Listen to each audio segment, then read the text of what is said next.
Thank you so much for having me and putting together this great conference. I'm like a kid in a candy store. Didn't know that other people were doing this type of work, and it's wonderful. Now, I work on the historical ethnography of African and African diaspora martial arts. And normally, I work with living traditions. But over the last 2 years, I've come across two manuals for which I don't have a living exponent. And this document I'm going to talk about today was given to me by the nephew of this Cesar Lenes. Now, this art, and I'm going to have to call it the Art of Caucaseco, because that's where the art was developed. It was written in 1858, this manuscript. I don't know, the title page is missing, so I don't know the name of the martial art. Now, this is one of many martial arts in Colombia. Collectively, these martial arts are referred to as grima, but like with Chinese Kung Fu, I've looked at about 30 different styles, all different, some close range, all sorts of different weapons, etc. So this art I'm just going to refer to as Caucaseco, and it works well in this tradition. To call the term art refers to both the style and the manuals that describe it. These arts. Okay. So this manual is divided up into 5 different sections. It's a 72, well, if it had the title page, it would be 72 pages long. This is the first page that I have. And it's divided into 5 sections. The first section has these shorthands. Now, the way the educational system works in Grima is there is an opening position that you hold with your weapon, and then and that initiates a 2-person choreography. Okay, so these diagrams are showing how the weapon is being held, which is a mnemonic device to tell the students what sequence of attacks to do. The second section illustrates the Cruzas del Juego Sencillo, which is the single weapon training choreographies and drills.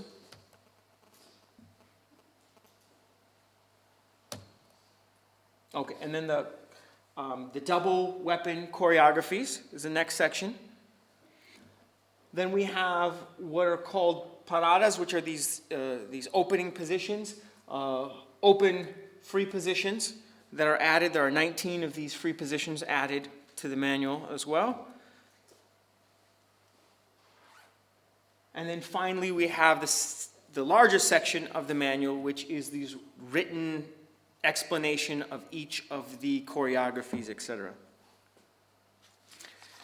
Now, the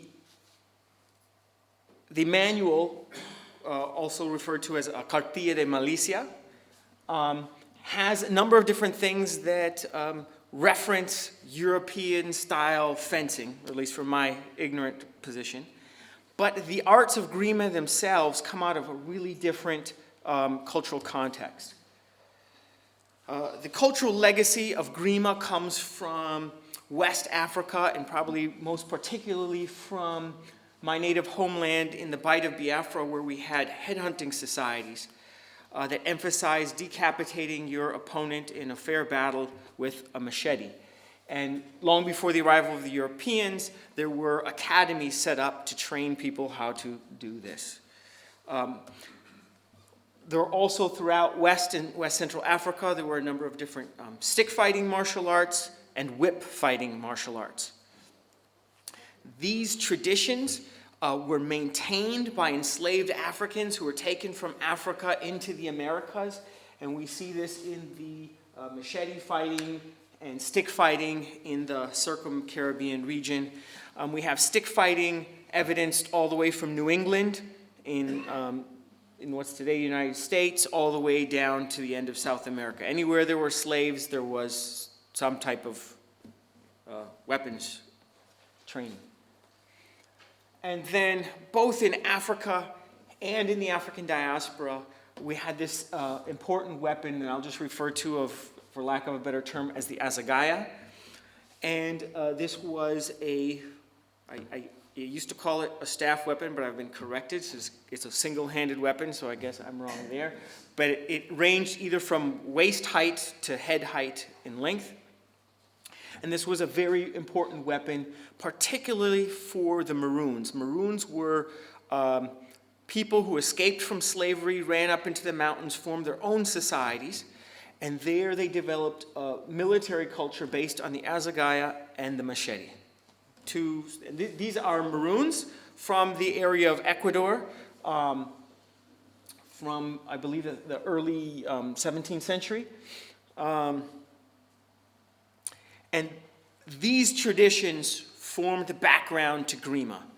I don't know when Grima first starts, but for sure it's in existence by the second half of the 18th century, when we have references to these Maroon communities and their preoccupation with dueling with these weapons. The two oldest Grima styles that are still in existence are Relancino. Juego just means, in this context, a style, okay, the style of play. Relancino and Grenadino, and these two share a corporal vocabulary, but their emphases were quite different. Relancino was related to tiger hunting, and this was an important, it was a practice done exclusively by people of African descent. And sometimes, although the Maroons in general were in conflict with the hacendados, with the power class, they were sometimes contracted by these people to hunt tigers for them. And the way that you hunted a tiger, although it's not depicted well here, this is actually from a further northern region, but in my region of Colombia, the way you hunted a tiger was with the Asagaya, which you see here, and the machete. And you used, it was kind of like a trick. You would use one of them to bait the tiger to paw for the weapon, and then you would slowly disarm the tiger with the other weapon. So it is a game of trickery. So you use the Asagaya to reach out. When the tiger reaches for it, then you cut him with the machete behind his paw or whatever, and then kill him at the end. And this Asagaya remains to this day an important weapon in Relancino, which combines these two weapons. This is a manual of Relancino, Juego Relancino. Grenadino, it uses the same corporal vocabulary, but it's much more maybe a civilian, for lack of a better word. You don't see this, there's no spear in it. It's a close, like Relancino, it's a close range style with a lot of these double motion. Now, in the 1850, the first printed Grima manual was published, and this introduced a new style of Grima to Colombia, and this was the style known as Español. We refer to it now as Español Viejo because, as I mentioned, there are later variations of this. This old Spanish style of play was built upon Grenadino, which I just showed you, but they added elements to make it look like Spanish sword fighting, or at least what Afro-Colombians imagined Spanish sword fighting was. So when we look at the Juego Español, we see that much longer distances, the way that they primarily single weapon, the way that they block, and you see that they stand erect where the other styles were crouched down. But then they compensate for that by ducking, adding ducking. As I mentioned, when you look at this style Espanol, it was not really, it wasn't like a Spanish sword master taught someone this, or it wasn't from military training or something. This was things that people were trying to incorporate as a way to gain legitimacy for that particular style of grima. And I'll talk about that more in a second. This art of the manual that I'm talking about, the Art of Calcio Seco, combined the game of Espanol with Relancino.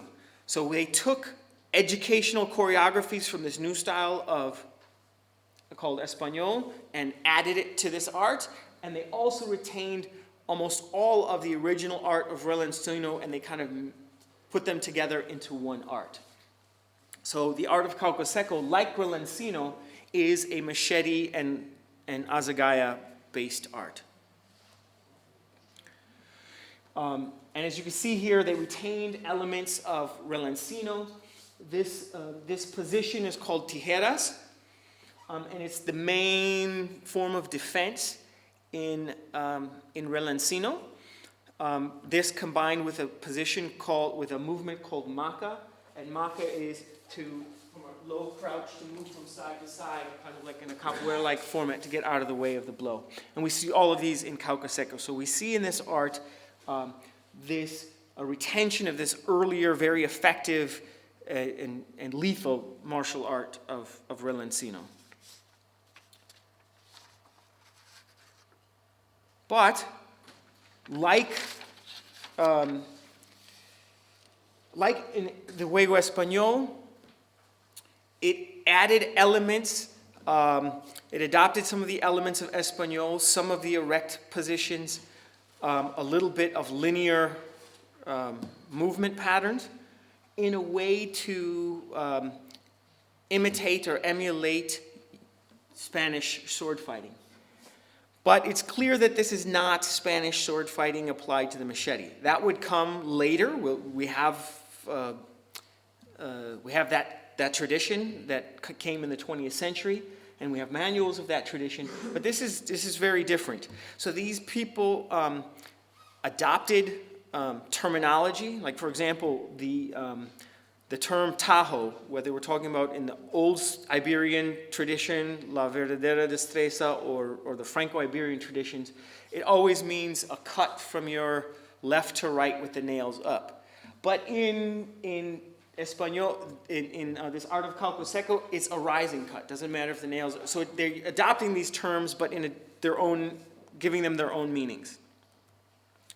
Now, in the manual of Espanol, there are entire sections of it, like pages, that were just plagiarized directly from Ronaldo Guzman's The New Art of Fencing, which was published in Spanish in Latin America in 1826. It was published in English first, but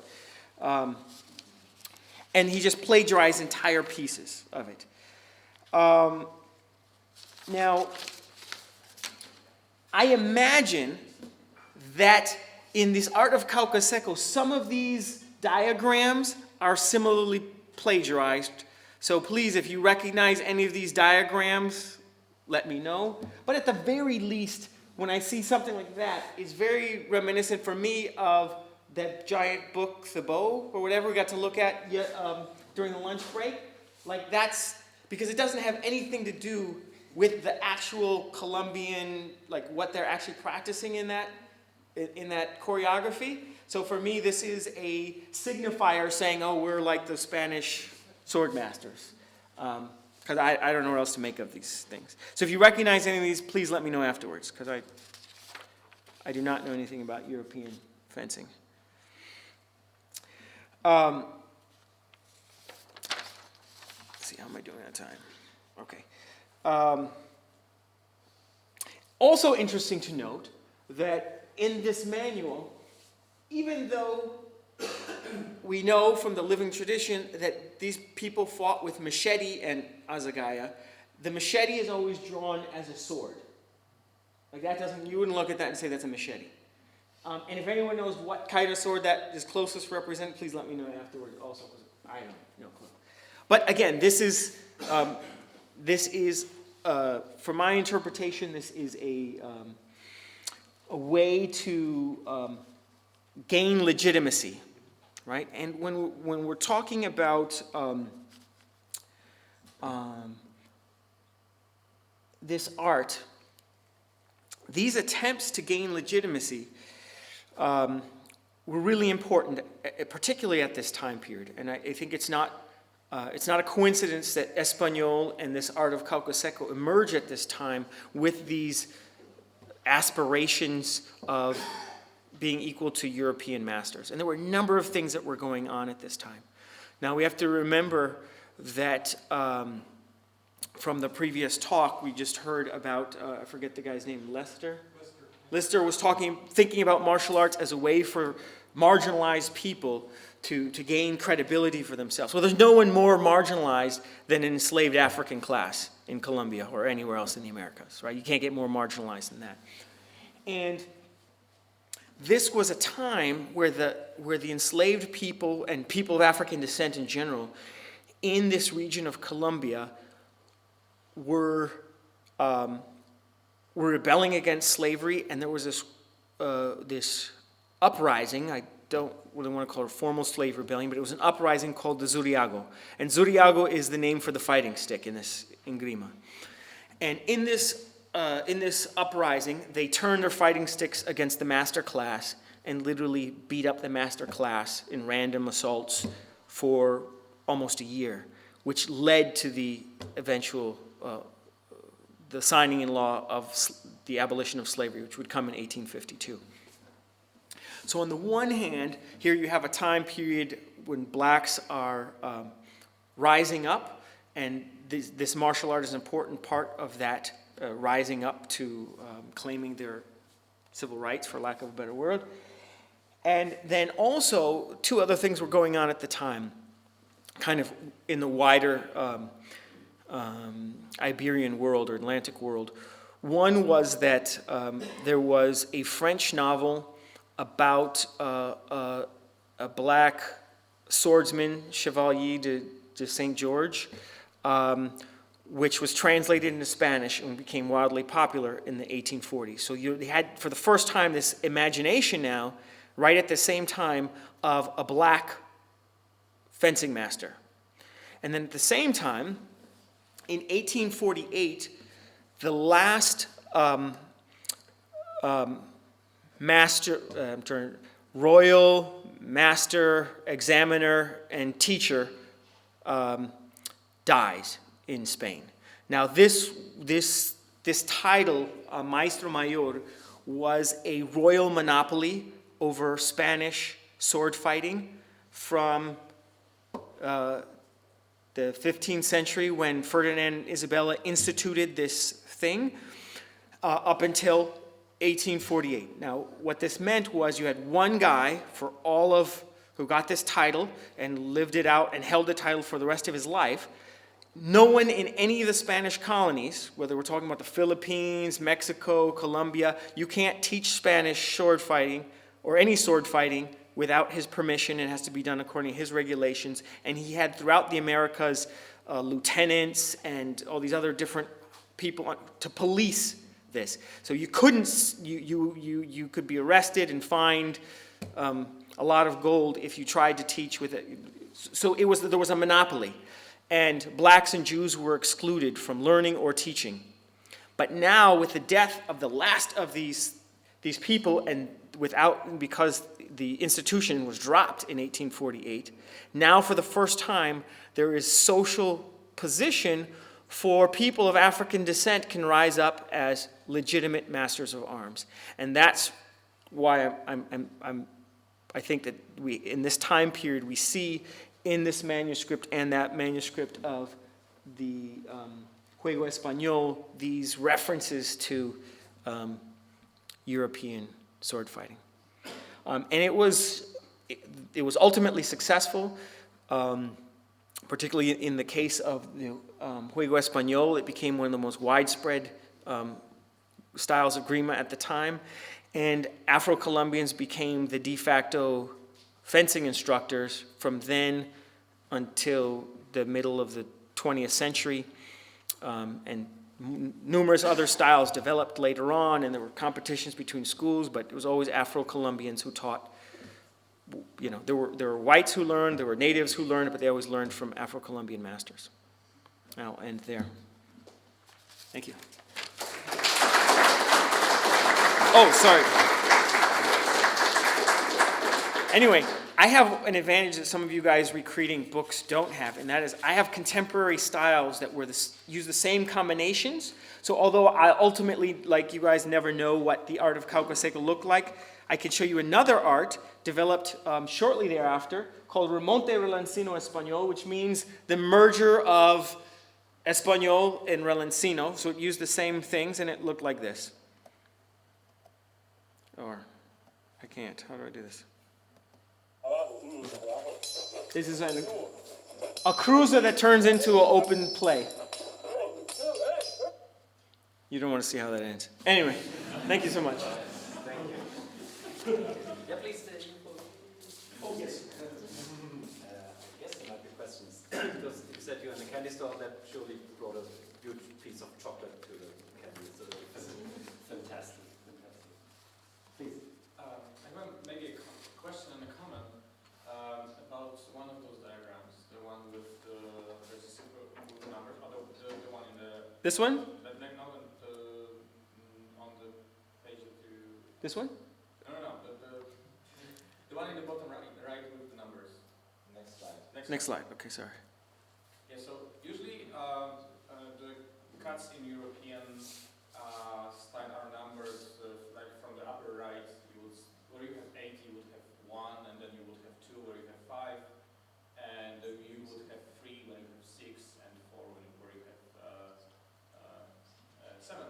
And it's interesting that here you have because it looks like a cutting diagram to me, that you have emphasis on first the vertical and then horizontal cuts. 1, 2 are vertical, like from above, from below, and you have the left from the left, from the right, and then you go from the left, right, and bottom, from the left up, and bottom right, 5, 6, and 7, 8. This is interesting to me because it's different from what we are used to here in the European stuff, where the diagonal cuts are more emphasized than the straight and the vertical and horizontal. Great. Thank you. And in the European system, is there a rising cut with the sword? There is? Oh, straight up? Okay. It's not very frequent, but there is. Okay, all right, interesting. Well, now here's again the thing, is that this cruiser is talking about how to fight multiple opponents. It's not talking about sword cuts. Oh, interesting. You're in the middle and there's a gang of people around you. How do you defend yourself?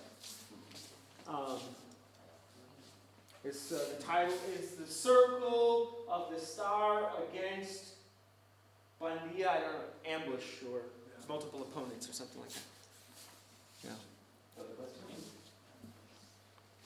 All right, so given that we have these kind of fencing and machete styles all over the Caribbean and South America, how did you choose Colombia as your research area? I know you've done prior research with, Haitian stuff, or, I don't expect to see you in Haiti. Why are you in Colombia? I started out in Haiti, and you'll see if you look at my publications, I've published a number of different articles about the Haitian machete fighting. But what fascinated me about Colombia is that it's much easier using an African historical methodology to do a kind of historical recreation because there is a constant. And that is that these, first of all, the pedagogy is really emphasized, and within a system, pedagogy is maintained.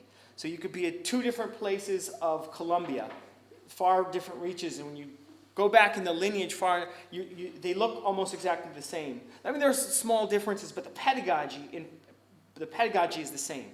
So it gives me something concrete to hold on to, which I didn't have in Haiti. The other reason is Haiti got really dangerous. And my master in Haiti said there's also similar art and he's the one who told me about Colombia. So I went and I fell in love with, and the other thing is because in Haiti there are no written documents. So using both kind of like my ethnographic approach and now I have a literary approach, and a lot of these manuscripts as you see are dated. It allows me to date my stratigraphy. So it's really like, it allows me to do an archaeology of martial techniques and principles, which I couldn't do in Haiti because there's no time depth. Short question, short answer. Short question. Thank you very much for the great talk. How much manuals do you have? Who wrote them and how were they preserved? Okay, great question. I have this is the only manual that I personally own, like have the physical copy, but I have photographed copies of about 15 manuals. These manuals are written for master disciples. They acted as a license, like maybe as some other people mentioned about licenses that you had a piece of paper. Well, you had to have a manual to have, this is your proof. If someone questioned, because these masters of arms, starting in around the 1850s, started to become itinerant. So they go to a new town, set up shop, and so if someone questioned them, this is my diploma, this is my legitimacy, this is a license, basically. And so when a master was teaching students, of the students who graduated from the basic curriculum he would put some of them through a test, and those who, very dangerous test I might add, and those who passed the test, it was usually a public test, and then if you passed the test, he would issue you this book. Now, you have to keep in mind that a lot of these masters were illiterate. So again, it doesn't matter that the picture doesn't match the text, because the master may have been illiterate. You know, a lot of, just going back one generation, a lot of the masters were illiterate. So they hired scribes to copy them. But, and then this would be passed down. So every master would try and pass down to his top, not just one, but his top students in every area to make them, and this functioned financially, because then he'd say, okay, you go to that town, and then you take this tuition, and I'll take half the tuition, I'll come, make sure you're doing well, and so it was an easy way to make income. So that's a long answer to a short question, sorry. Thank you very much again.